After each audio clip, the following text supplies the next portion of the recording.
나이가 들수록 이상하게 마음이 더 허전하고 외로워지는 느낌 혹시 받아보신 적 있으신가요? 젊었을 때 그렇게 원하던 것들을 이루고도 왜 이렇게 공허한지, 사람들과 함께 있어도 왜 이렇게 쓸쓸한지, 이런 감정이 드실 때는 혹시 내가 뭔가 잘못 살아온 건 아닐까 자책하시지 않으셨나요? 오늘은 쇼펜하우어와 함께 그 이유를 찾아보려 합니다. 그는 인생은 고통이다 라는 말로 유명하지만 사실 그가 우리에게 주는 메시지는 절망이 아니라 위로입니다. 당신이 느끼는 그 허전함과 외로움은 당신 잘못이 아니라 인간이라면 누구나 겪는 자연스러운 것이라고 말해줍니다. 이 영상 끝까지 보시면 여러분은 조금 더 마음이 편안해지실 겁니다.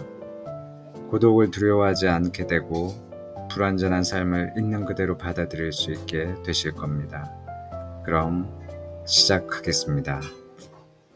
쇼펜하우어라는 이름을 들으면 많은 분들이 어렵고 무거운 철학자라고 생각하실 겁니다. 실제로 그는 인생은 고통이다라는 말로 유명한 사람이죠. 하지만 오늘 이 시간에는 그의 말이 단순히 비관적인 푸념이 아니라 우리 삶을 더 깊이 이해하고 받아들이는데 얼마나 큰 도움이 되는지 함께 이야기해보려 합니다. 쇼펜하우어는 19세기 독일의 철학자입니다. 그가 살던 시대는 산업혁명이 한창이었고 사람들은 앞으로 세상이 더 좋아질 거라고 믿었습니다. 과학이 발전하고 기술이 좋아지면 인간의 삶도 행복해질 거라고 생각했죠. 하지만 쇼펜하우어는 그런 낙관적인 시대 분위기 속에서도 전혀 다른 이야기를 했습니다. 그는 인간의 본질적인 조건, 즉 우리가 태어나면서부터 갖고 있는 근본적인 상태를 들여다봤습니다. 그가 본 것은 무엇이었을까요? 그는 인간이 끝없이 무언가를 원하는 존재라는 것을 발견했습니다. 아침에 눈을 뜨면 배가 고프고, 배를 채우면 목이 마르고, 더우면 시원한 곳을 찾고, 추우면 따뜻한 곳을 찾습니다. 이런 작은 욕구부터 시작해서 더 나은 삶, 더 많은 돈, 더 좋은 관계, 더 높은 지위를 원하게 됩니다. 그런데 이런 욕망들이 충족되면 우리는 정말 행복해질까요? 쇼펜하우어는 그렇지 않다고 말합니다. 욕망이 충족되지 않으면 우리는 고통스럽습니다. 원하는 것을 얻지 못하는 상태, 그것이 바로 고통이죠. 배고픈 것, 가난한 것, 사랑받지 못하는 것, 인정받지 못하는 것, 이 모든 것이 고통입니다. 그런데 문제는 여기서 끝나지 않습니다. 우리가 원하던 것을 얻으면 어떻게 될까요? 처음에는 기쁩니다. 만족스럽습니다. 하지만 그 기쁨은 오래가지 않습니다. 젊은 시절 무언가를 간절히 원했던 기억이 있으실 겁니다. 어떤 분은 자전거를 갖고 싶어 했고, 어떤 분은 라디오를 갖고 싶어 했고, 어떤 분은 좋은 직장에 들어가고 싶어 했을 겁니다. 그리고 그것을 얻었을 때 정말 행복했죠. 하지만 얼마나 지났을까요? 그 기쁨이 영원히 계속됐나요? 아마 대부분은 그렇지 않았을 겁니다. 자전거는 익숙해졌고, 라디오는 일상이 됐고, 직장은 또 다른 스트레스가 됐습니다. 쇼펜하우어는 이것을 진자의 운동에 비유했습니다. 진자가 한쪽 끝에서 반대쪽 끝으로 움직이듯이 우리 삶도 고통과 권태 사이를 왔다 갔다 한다는 겁니다. 욕망이 충족되지 않으면 고통스럽고, 욕망이 충족되면 권태로워집니다. 그리고 권태로워지면 또 새로운 욕망을 찾게 됩니다. 이것이 끝없이 반복됩니다. 생각해보면 우리 삶이 정말 그렇지 않나요? 젊었을 때는 결혼하는 게 목표였습니다. 결혼하면 행복할 거라고 생각했죠. 결혼하고 나니 아이가 생기면 좋겠다고 생각했습니다. 아이가 생기고 나니 집이 필요했습니다.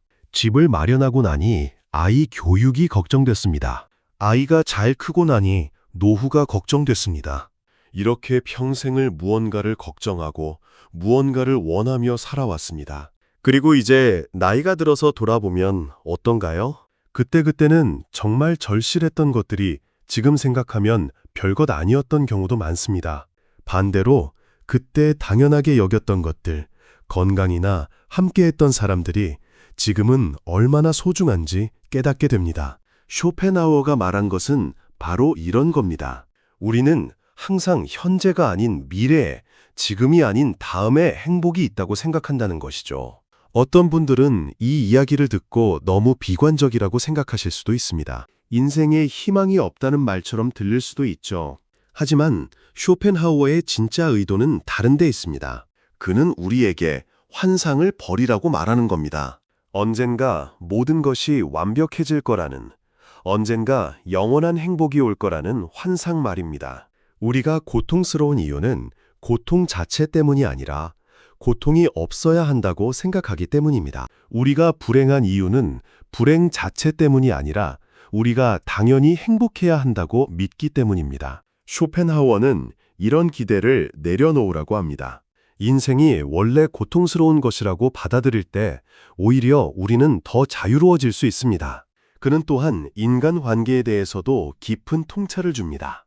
많은 사람들이 외로움을 두려워합니다. 특히 나이가 들수록 혼자 있는 시간이 늘어나면서 외로움을 느낄 때가 많습니다. 자식들은 바쁘고 배우자는 먼저 떠났을 수도 있고 친구들도 하나둘 건강이 나빠지거나 세상을 떠납니다. 그래서 많은 분들이 외로움을 달래기 위해 억지로 사람들을 만나거나 억지로 활동을 하려고 합니다. 하지만 쇼펜하우어는 고독에 대해 다르게 이야기합니다. 그는 고독이 불행이 아니라 오히려 축복일 수 있다고 말합니다. 왜 그럴까요? 다른 사람들과 함께 있을 때 우리는 종종 자신을 잃어버립니다. 다른 사람의 기대에 맞추려 하고, 다른 사람의 시선을 의식하고, 다른 사람과 비교하며 살게 됩니다. 하지만 혼자 있을 때 우리는 비로소 자기 자신과 마주할 수 있습니다. 그는 이렇게 말했습니다. 평범한 사람은 혼자 있을 때 공허함을 느끼지만 뛰어난 사람은 혼자 있을 때 자신과 대화한다. 이 말이 거만하게 들릴 수도 있지만 사실 그가 말하고자 하는 것은 간단합니다. 우리 내면이 풍부하면 혼자 있어도 외롭지 않다는 것이죠. 또한 그는 인간관계에 대해서도 현실적인 시각을 갖고 있었습니다. 그는 사람들이 서로를 진정으로 이해할 수 없다고 생각했습니다. 각자가 자기 자신의 세계에 갇혀 있고 자기 자신의 관점으로만 세상을 보기 때문입니다. 그래서 사람들 사이에는 항상 어느 정도의 거리가 있을 수밖에 없습니다. 그는 이것을 고슴도치의 비유로 설명했습니다.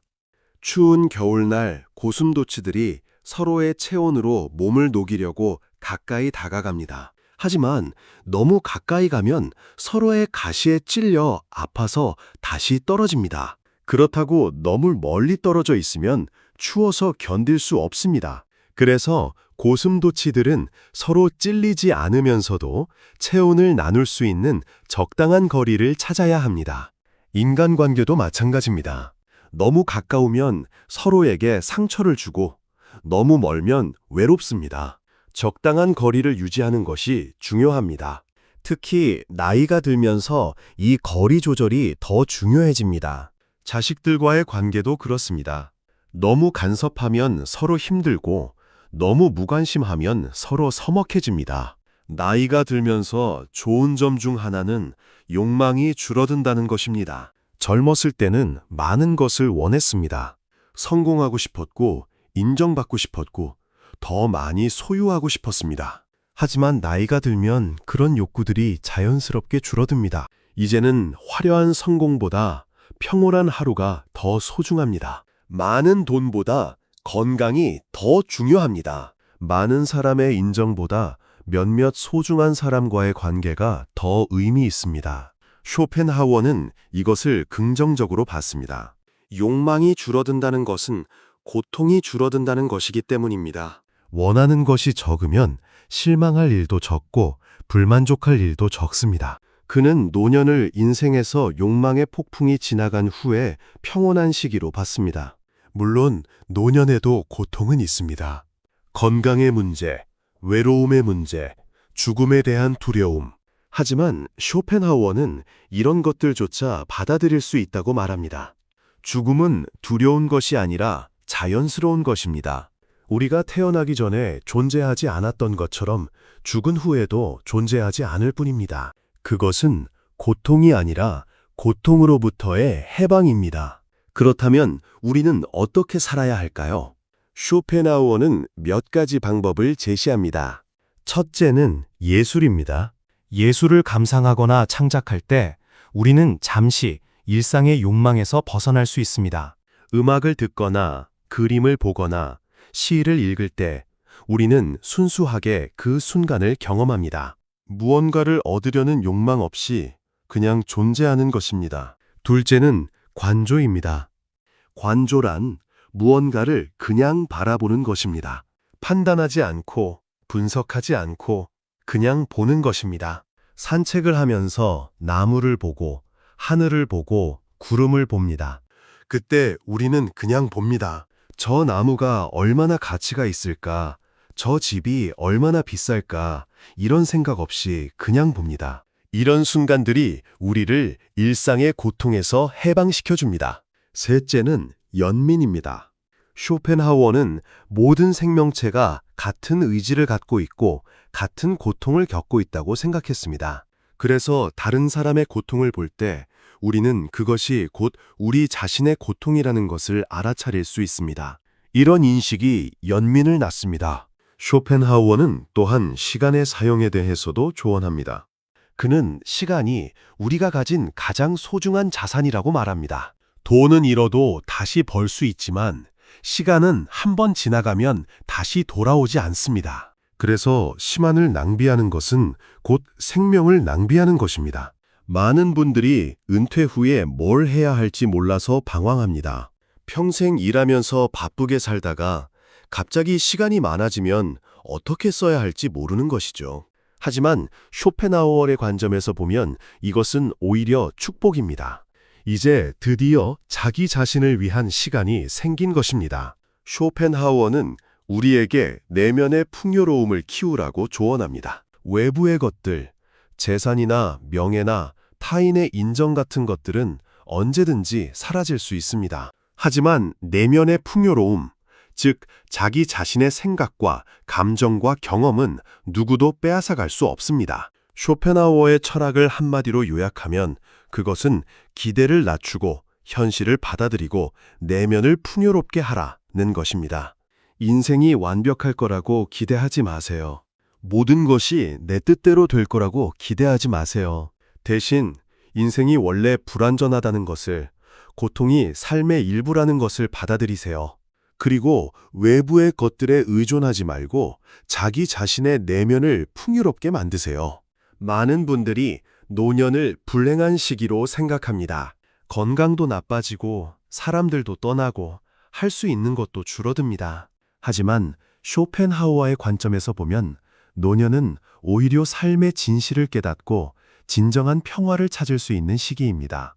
더 이상 욕망에 휘둘리지 않고 더 이상 타인의 인정에 목매지 않고 자기 자신으로 존재할 수 있는 시기입니다. 쇼펜하우어의 메시지는 결국 이것입니다. 삶을 있는 그대로 받아들이세요. 완벽하지 않아도 괜찮습니다. 고통스러워도 괜찮습니다. 외로워도 괜찮습니다. 그것이 삶이니까요. 그리고 그 안에서도 우리는 평화를 찾을 수 있고 의미를 찾을 수 있고 아름다움을 발견할 수 있습니다. 어제 지나간 일에 대해 후회하지 마세요. 내일 올 일에 대해 걱정하지 마세요. 지금 이 순간 여기 존재하는 것만으로도 충분합니다. 완벽하지 않은 나, 늙어가는 나, 약해지는 나, 이 모든 것이 바로 나이고 이것이 바로 삶입니다. 쇼펜하우어는 우리에게 용기를 줍니다. 삶을 직시할 용기, 고통을 받아들일 용기, 자기 자신이 될 용기, 그리고 그 용기가 있다면 우리는 어떤 상황에서도 내면의 평화를 잃지 않을 수 있습니다. 오늘 이 이야기를 들으시면서 어떤 생각이 드셨는지 궁금합니다. 여러분의 삶에서 쇼펜하우어가 말한 것처럼 욕망과 고통의 순환을 경험하신 적이 있으신가요? 혹시 나이가 들면서 오히려 마음이 편해진 부분이 있으신가요? 아니면 여전히 받아들이기 힘든 것들이 있으신가요? 댓글로 여러분의 생각과 경험을 나눠주시면 좋겠습니다. 여러분의 이야기 하나하나가 다른 분들에게도 큰 위로와 배움이 될 것입니다. 이 영상이 도움이 되셨다면 좋아요와 구독 부탁드립니다.